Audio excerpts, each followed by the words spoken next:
Please পিসিমণি, আমি এই বিষয়ে আর একটাও কথা বলতেও চাই না আর শুনতেও চাই না। আমি হসপিটালে নাতির মুখটা একবার দেখেছিলাম, আমি নাতির মুখটা একবার দেখতে চাই। তোমরা তাকে আমার কাছে এনে দাও না।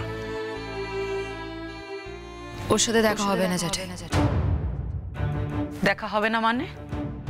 আমাদের বাড়ির বাচ্চাকে দেখার অধিকার অবশ্যই আমাদের আছে, নিশ্চয়ই দেখা হবে। বাবা আপনি আসুন, আমি আপনাকে নিয়ে যাচ্ছি গুনগুনের ঘরে। দেখি গুনগুন কি করে, কি করে আপনাকে বার করে দেয়। আসুন। আমরা দেখব, আমাদের বাড়ির বাচ্চার মুখ আমরা সবাই দেখব। মা লক্ষ্মী, এসব কি বলছো? বাচ্চাটাকে দেখার জন্য প্রাণটা আমাদের ছটফট করছে, আর তুমি বলছো দেখতে দেবে না?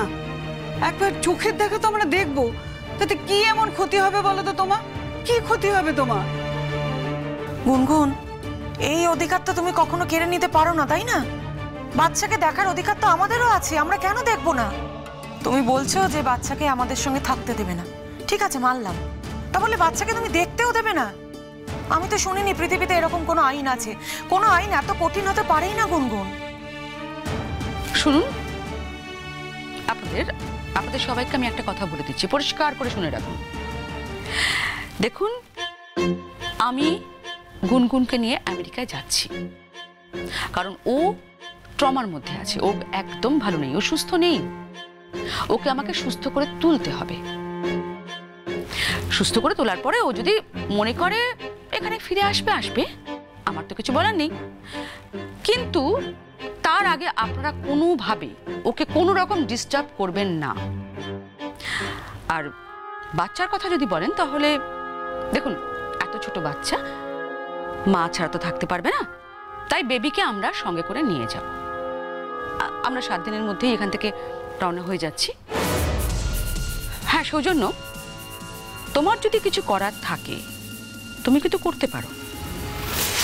আমার ধারণা তুমি সেরকম কিছু করতে পারবে না, কারণ আমি গুনগুনকে খুব ভালো করে বুঝিয়ে দিয়েছি। আমি বলে দিয়েছি যে তোমরা তো লোক বিশেষ ভালো নয়, তোমরা থানা পুলিশ করতেই পারো। আর যদি থানা পুলিশ করো, তাহলে তুমি বলবে যে আমি আমার মার কাছে যাচ্ছি, আমার ড্যাডি নেই, আমার মা ছাড়া আমার পৃথিবীতে আর কেউ নেই, আমি মার কাছে আমার মন ভালো করতে যাচ্ছি। পৃথিবীতে কোনো আইন বা পুলিশ মার কাছ থেকে মেয়েকে আলাদা করতে পারবে না। আর তাছাড়া আমি তো ডিভোর্স ফাইল করে যাচ্ছি না, তারপরে ওখানে গিয়ে যা হবার হবে দেখা যাবে। আপনি আসলে একজন ক্রিমিনাল, জানেন তো? কৌশিক বাবুর মৃত্যুর জন্য একমাত্র আপনি দায়ী। এবার আপনার নিজের মেয়েটাকেও আপনি শেষ করবেন। বৌদি, আমার দাদা কোনোদিন চাইনি যে গুনগুন বিদেশে থাকুক, আর তুমি এসে এই মেয়েটাকে উপড়ে নিয়ে যাচ্ছ এখান থেকে। এই কাজ তুমি করতে পারো না বৌদি। অদ্ভুত কথা বলছো তুমি। আমি গুনগুনকে এখান থেকে উপরে তুলে নিয়ে যেতে চাইছি? ব্যাপারটা কিরকম হলো না? গুনগুন তো অ্যাডাল্ট, ও নিজস্ব মতামত আছে, ও নিজে যেতে চাইছে। আমরা আগে আমাদের কাজকর্মটা সেরে নিই, তারপর না হয় আপনারা আপনাদের পারিবারিক ব্যাপারে আলোচনা করবেন। ঠাকুর মশাই, আমাদের পারিবারিক যা আলোচনা ছিল আশা করি সেগুলো সব শেষ হয়ে গেছে। আপনি প্লিজ কাজটা শুরু করুন, অন্য কোনো কথায় বা কারোর কথায় মন দেবেন না। আচ্ছা ঠিক আছে, আপনারা এবার একটু খেয়ে নিন। বুঝতে তো পারছেন, গুনগুনের ড্যাডির বন্ধু বান্ধবরা সবাই যথেষ্ট হাই স্ট্যান্ডার্ডের, তো তাদের আপ্যায়ন করার জন্য আমাকে একটু স্পেশাল মেনু কিছু অ্যারেঞ্জমেন্ট করতে হয়েছে। আমি আপনাদের সেটাই অফার করছি। যান, আপনারা গিয়ে খেয়ে নিন, না খেয়ে যাবেন না কিন্তু কেউ। সরি ম্যাডাম, আপনি হয়তো আজও বোঝেননি যে আমরা ঠিক ভিখিরি নই। কোনো শ্রাদ্ধ বাসরে আমরা প্রয়াত মানুষের প্রতি শ্রদ্ধা জানাতে যাই, স্পেশাল ডিশ খেতে নয়। আমাদের বাড়ির কোনো শ্রাদ্ধানুষ্ঠানে আমরা ওই স্পেশাল ডিশের আয়োজন করি না। আমরা সাধারণ মানুষ, আমরা সাধারণভাবে থাকতে কমফোর্টেবল বোধ করি। আর ঠিক এই জায়গাতেই আপনাদের সঙ্গে আমাদের তফাৎ। সেই জন্য স্পেশাল ডিশ আমরা দূরে সরিয়ে অবহেলা করে সরিয়ে রাখার ক্ষমতাটাও রাখি। আমাদের কিচ্ছু খাওয়ানোর দরকার নেই। আর এখানে এসে থেকে তো অনেক কিছুই খাচ্ছি, খেয়েই যাচ্ছি, আমাদের পেট ভরে গেছে। কিন্তু আমি তো বেবিকে না দেখে যাব না পটকা। আমার দেওরের ছেলেকে আমি 100 বার দেখব, আর বাবিনের তো অবশ্যই দেখার অধিকার আছে, আছে তো বটেই। বাবিন এসো, মা চলো। আমি এখন বেবিকে দেখতে দিতে চাই না। মা লক্ষ্মী, তুমি আমাকেও দেখতে দেবে না? তুমি ঢুকলে আরো অনেকেই ঢুকে যাবে। তুমি আমায় বলছো তো?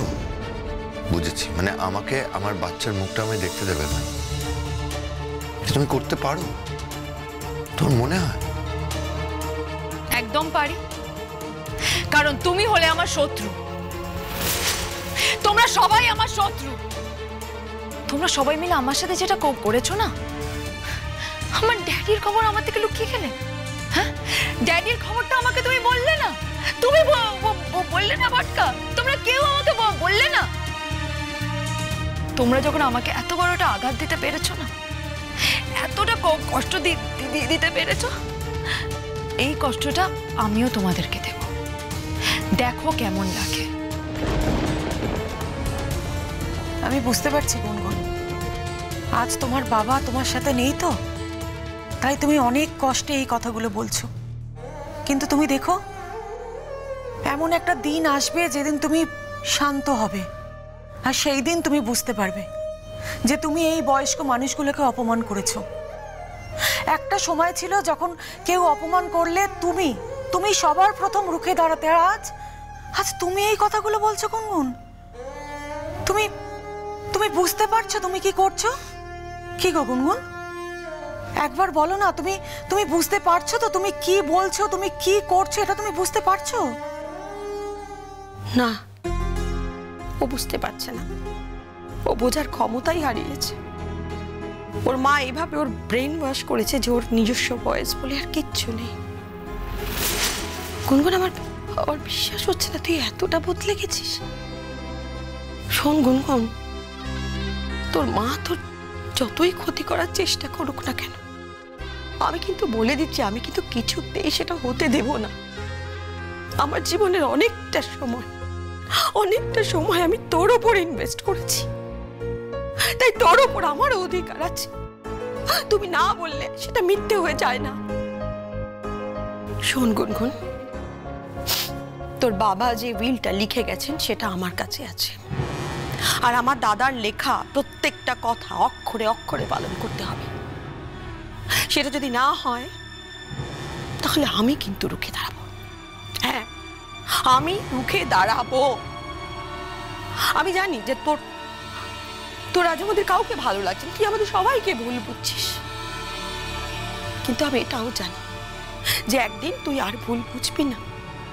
তুই ঠিক বুঝতে পারবি যে তোর ভালোর জন্যই আমরা সবাই তোর বিরুদ্ধে রুখে দাঁড়িয়েছিলাম।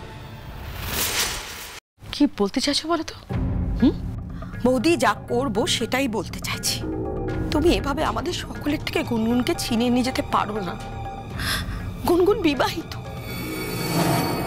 এই বিয়েটার কোনো দামই নেই, এই বিয়েটাকে আমি মানি না। এই বিয়ে থেকে ও ঠিক বেরিয়ে আসবে, ডোন্ট ওয়ারি। সেটা তুমি বলতে পারো না বৌদি? ও নিজে বলেছে, ও নিজে এই কথাটা বলেছে, আমি কেন বলতে যাব? গুনগুন, ইনাফ ইজ ইনাফ। অনেক সহ্য করেছি তো, বলো, পরিষ্কার করে বলো, কি তুমি আমার সাথে সম্পর্ক রাখতে চাও না, তাই তো? না না, বেশ, তার মানে তুমি আমার কাছ থেকে ডিভোর্স চাও? হ্যাঁ হ্যাঁ। খুব ভালো। আর কি চাও বলো, কিসের প্রয়োজন? আর আমি আমার বেবিকে নিয়ে অনেক দূরে চলে যেতে চাই, এতটা দূরে চলে যেতে চাই যেখানে তুমি আমার বেবিকে কোনোদিন দেখতে পারবে না, চাইলেও দেখতে পারবে না। তুমি আমাকে ঠিক যে কষ্টটা দিয়েছো সেই কষ্টটা আমি তোমাকে দিতে চাই, তাহলে আমার শান্তি হবে, তাহলে হয়তো আমি ড্যাডির কষ্টটাকে ভোলাতে পারবো।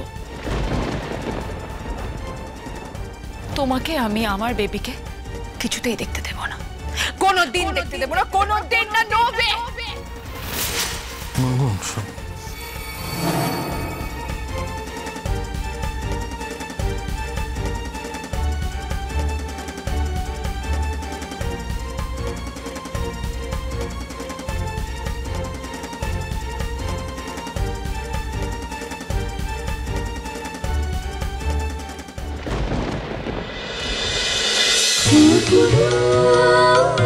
খুরকুট